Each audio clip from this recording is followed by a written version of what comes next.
Hello friends!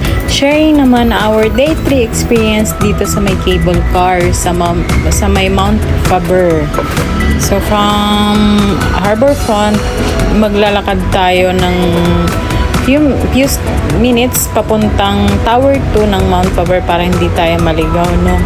Tapos dito tayo sasakay.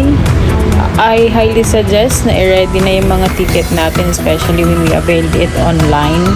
So, meron naman yung mga promos, ganyan. Pero makakabili rin kayo ng mga ticket during the actual. And, ayan na nga, nakasakay na tayo. Dapat habang nandito tayo, enjoy natin, i-savor natin yung moment na hindi tumingin sa baba talaga. Kasi hindi mo maiwasan yung takot kasi sobrang taas. Kita mo, overlooking mo yung buong Singapore.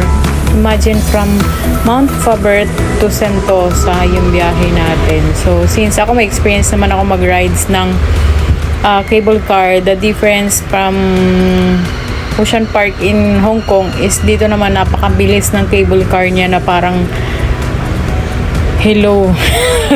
Ganon lang siya kabilis na iniikot yung Singapore. So, ayan.